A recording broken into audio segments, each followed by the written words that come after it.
Hi, I'm Jawahar Malhotra. The Foundation for India Studies, in partnership with the Houston Public Library, is sponsoring this first-of-a-kind oral history project for Indian Americans. Today's interviewee is Colonel Raj Bhalla, the president of the India Culture Center of Houston. Colonel Bhalla, please give us a little background of yourself. First of all, I must thank Foundation for India Studies and the Houston Public Library for arranging such a unique project and having me here today. I'm really honored. And now about me, I came from Firozpur. It is a town in Punjab, India, and I was born there on October 5, 1930. Did my high school there and went to intermediate, what we call FSC college there, and then later I did my veterinary degree from Punjab Veterinary College, and then joined the Army as a lieutenant in 1953. Where was the veterinary college? It was in Hisar. It was after the partition of the country, so it was established over there as a first college, you know. And we were the first class after the partition. I see. So it was more. And then then I joined the services, as I said, and that was in 1953. And I served up to 1973. And during this period, 20 years, I was sent by the Army to United States in 1960, and also then to Australia in 1971. So in other words, it was a pretty good, innings, had good training, good service record. But somehow after having come to America, the seed was sown once you come here, and I saw the seriousness, the frankness, the honesty, the character when I went to the University of Minnesota. But I could not stay back because I was serving in the Army and I had to go back. When did you go to the University of Minnesota? 1960. 60-61 I did my master's in veterinary medicine. And then after gone back, of course, the idea was how one could come back. And luckily, the Army does allow, after 20 years, premature retirement with full benefits. So you intended to come here? Yes. And meanwhile, what happened, my brother was also already here, my younger brother. So he initiated our immigration papers, and everything fell in place. As soon as I completed 20 years in the Army, we got this thing done, the immigration came through, and then I put in my papers. There was a good amount of opposition. The Ministry of Finance would not let me go. They said, we have spent a lot of money on this man, sending him for training to Australia, to America. Now he wants to leave us. But thanks to the Chief of Army Staff, who was at that time General Manik Shah, who later became Field Marshal Manik Shah, he wrote on the file that if the officer wants to better himself, I don't want to come in his way. And he approved. And then the defense minister said, okay. And everything was fine. And so your native tongue is Punjabi? Punjabi, yes. And you are I'm a Sikh from the Punjab? Yes, Sikh from Punjab. What prompted you to migrate to the U.S.? As I said before, that was the main thing. Although in the Army also I had a very good secure career, the minimum I could have gone was the rank of a brigadier, although now the rank has been upgraded to lieutenant general. But I was definitely set to become a brigadier. But there's something internal, this kind of adventurous nature or want to take a challenge. And my older son was doing very well. He was in St. Stephen's studying economics. Everything was great, but I just put in my paper, and then we took the risk. I first came in 1976, April, landed at Kennedy, got my green card right off the bat, and drove to this company which had hired me in India. As a matter of fact, there is a slight thing I should tell you. As a veterinarian in the Army, we were allowed private practice. And there was a company in Delhi who used to export monkeys to Americas and to UK for biomedical research. And I was there attending veterinarian as a private practice. So they had a company in Long Island, New York, What was the name of the company? At that time it was called Primate Imports, but later on it was bought out by a very multinational company called Charles River Laboratory, which later got acquired by Bosch and Long, you know, the one who made Yes. sunglasses and Ray-Ban and all that.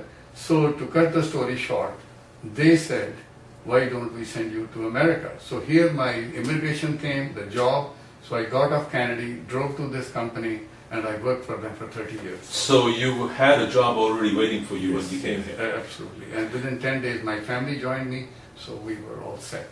Right? And so this was in New York, This was in Port Washington, Long Island, New York.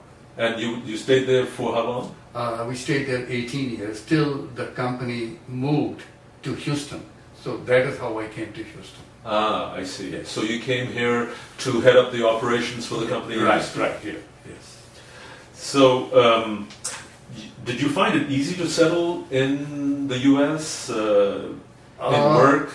Well, you know, the previous experience of 1 year studying at the University of Minnesota and then having been in the services, you kind of are quite up to the speed with regard to what's going on here, and you know exactly what this country is. And secondly, if you know the language, I think that makes a big difference. You know the language, you know the customs. So we had absolute no difficulty. We just moved in, and my younger son went to junior school, and the older son went to State University, Stony Brook. And everybody kind of, we didn't have any problem, really. And your wife was also enthusiastic about coming here? Oh, she was, not exactly that much, but she said, I will go along with you, whatever you decide. And the best thing we had was a great support at home. In other words, you know, you get hot meal, laundries taken care of, everything. So we really had no difficulty, and got a nice apartment in Port Washington. That is how we started our life here.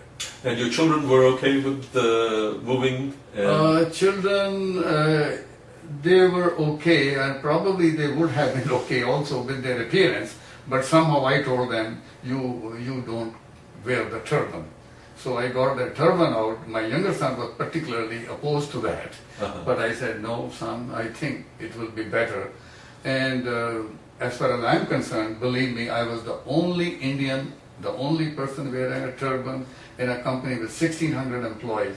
And I never even for once was given even an indication that this doesn't go well or whatever. I see. That was perfect. On the subject of the turban, which is an important symbol for Sikhs, Right. Did you ever find any impediment to practicing your religion here? No, absolutely no.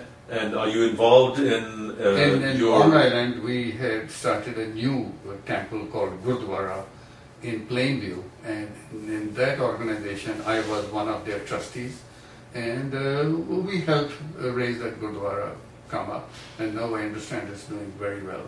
And then over here also, we started one in Southwest Houston, and I was the vice chairman of the Gurdwara for almost 3.5 years. So you didn't find any barriers to integration here?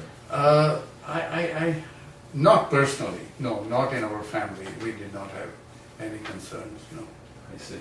So, what about interactions with non-Indian neighbors or colleagues or schoolmates? Do you have a good rapport, good bonds with many of them? Schoolmates, as I said, I went to the university postdoctoral, so there was not that many, friends. Mostly you met from foreign countries, some from Colombia, somebody from Korea, so we all went our directions. But neighbors, yes, we had very good interaction, very good relation. We'd get together on Thanksgiving, and as you know, on Long Island, you had all these strong winters. Mm-hmm. So we always shovel snow together, have a glass of beer together. So it was absolutely like any other neighborhood in India. And to quote one example, we were in Washington, D.C., I and my wife went on vacation, and our younger son, he was on a bicycle. He hit the curb and hit his head very badly, and the forehead near the eyebrow, and he was bleeding, and I think for a moment he was knocked off. When he got up, some people asked him, where do you live? So they brought him home, and then the next door neighbor that lady, she said, I'm not going to get your parents worried. I'm going to take you to the hospital. She took him to the hospital, St. Francis Hospital, and she said, I will not let anybody touch this boy till the plastic surgeon comes. Wow. Because I don't want any scar or any, I mean, these kind of relations, it's amazing, really. So you received a lot of acceptance here as an immigrant family.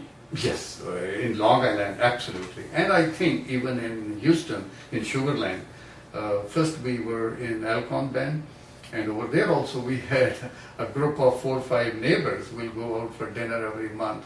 So I think it has been good, and then go and play golf, go to the club, you meet people, interaction, yes. You just described a number of bonds you formed with your neighbors, the mainstream here. What about your family ties that still exist in India? Are they still strong?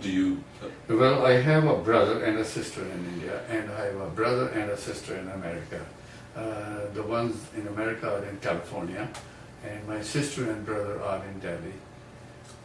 The other interesting thing, I think, which also helps in integration is, I'm a Freemason. I had joined Freemasonry in India, and when we moved here in 1976, I applied to the local Masonic Lodge to become the member.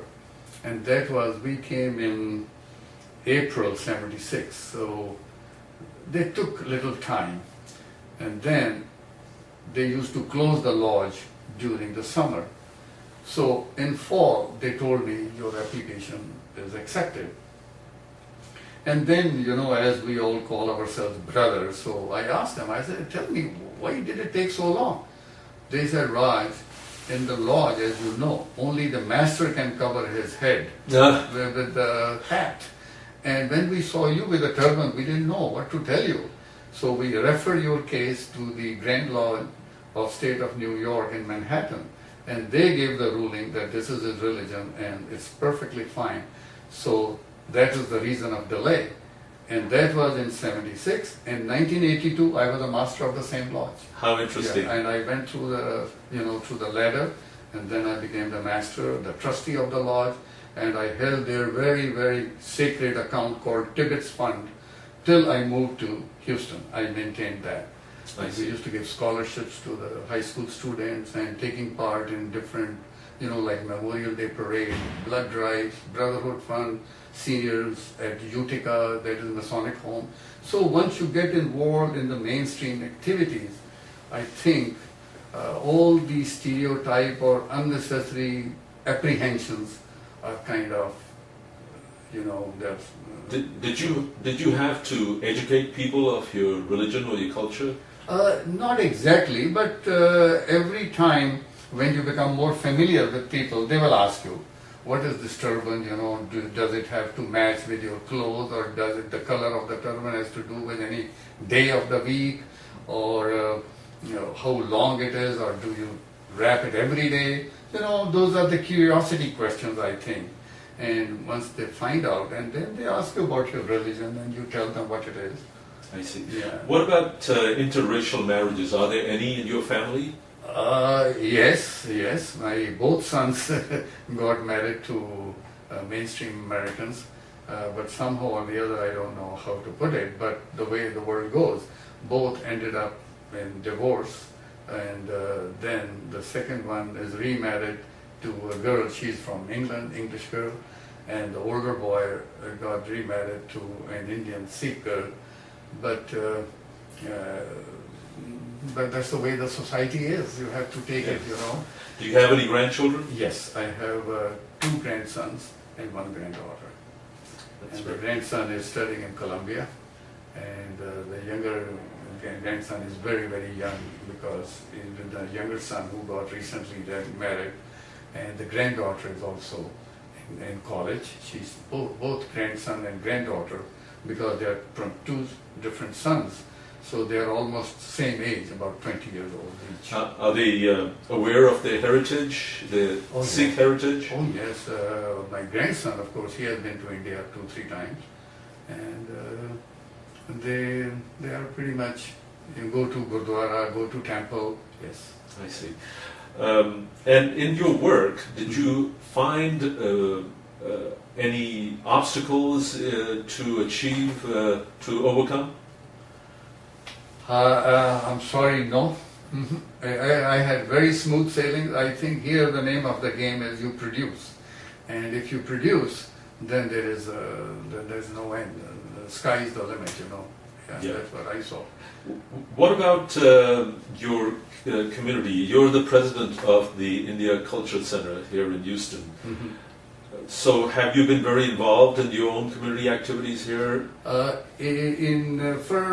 Till about 2006, I will be very honest, I was not that much involved because my work was quite a bit. Being the president of the company, I had a lot of travel to do and also to look at the bottom line and all the day-to-day problems. So I was kind of concentrating on my job. But after I retired, then I took part in India House. I was one of their directors. I'm still their director. I was in their executive committee. I was the secretary, and we were responsible for bringing up India House, which everybody in Houston knows about it, rather in whole of America, and know about this unique institution. Explain a little bit what India House is. Well, India House is a community center, which is the overall plan is close to $20 million, but the first phase was about $6 million, which we supported from the funds from the community. And we also got $500,000 from the city of Houston. We got from Fondren Foundation and a couple of other foundations and Chase Bank, smaller amounts. But $1 million was given by Jindals, a very big company in India, and also $1 million committed by Mr. Yalavanchali, Chaudhry Yalavanchali, and a lot of other Indian industrialists like Durga Agrawal, Dr. Mathur, many others. They have contributed very heavily into it. And this community center basically is catering to the local community as well as Indian American community. We have computer classes there, legal clinic, medical clinic, and it has a banquet hall. And these days, since I'm not now so closely involved, after I resigned, I left the job because in order to become president of ICC, there was some kind of indication that there could be conflict of interest. So I had to resign the position from the executive committee.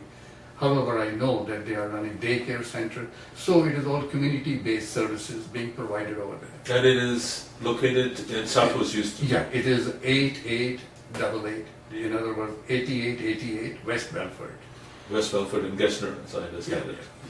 I see. So now you're... And after that, then I also joined India Culture Center as a director. And with the kindness of my colleagues, they elected me unanimously as the president this year.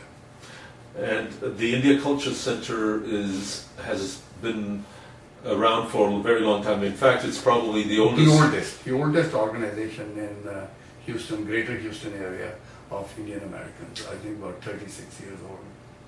Yeah, and some of their activities, what are your activities in the India Culture Center? Yes, it is to promote culture and also to celebrate India's main national events like Republic Day celebration, Independence Day. Which is in January. Which is in January. In India, it's celebrated on January 26th, Independence Day on August 15th, and then Gandhi's birthday, which is on October 2nd, as well as 30th January, the martyrdom day of Gandhiji. In addition, we also collaborate with other Indian American organizations in celebrating Diwali. Then we also have introduced, you must have heard, Leaders Conference, we do that. So we are pretty much involved. And also we started celebrating Eid from last year, and we are now well in preparation for Eid this year. Eid is the Muslim celebration after Ramadan. After Ramadan. Which will happen this year around August 21st. Yeah, that is when the Ramadan period goes. After the fasting and the Eid, what we do and what we call this event is Eid Milan, which means we just get together, it's a reunion, and that is now slated for September 17 this year. I see. That is the newest addition to the activities of the India Culture Center. Right. Have you also been involved in local politics? No, I have not been involved in local politics. I see. So, with so much going on, with the India Culture Center and the India House, do you see any compromise in the values of Indians, or religion-wise, culture-wise, and specifically also in your own family's case? I believe that there are a lot of values which we have in our culture, in our traditions, and by the same token, there are great values which we have to learn and imbibe from the country of our adoption. There are a lot of great values from us, and simultaneously we have to look to those values, and I think the American values are summed up very well in, like when we say, one country under God, liberty and justice for all. So that says it all, and I think that is in itself a great thing to go by, to follow. And our cultures are of non-violence and compassion.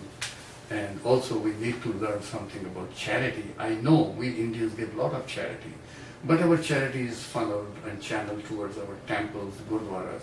I think we need to go more into the mainstream organizations and those charitable causes, and should be giving that. And that is one thing that I have learned having come to the United States. I see. So you really truly feel an American now? Well, I may not look one, but I'm very much one. So, is there any fear in your mind about losing your culture, or maybe for your children? I think it is a very well-founded fear amongst all of us. However, this can be taken care of if we continue providing cultural values, and we pass on and disseminate our traditions to our posterity, to our next generation, and I'm sure it will carry on. But if not, then like anything else, it will be a forgotten thing. So describe maybe some of a good anecdote from your experience here in the U.S. Is there something that really stands out?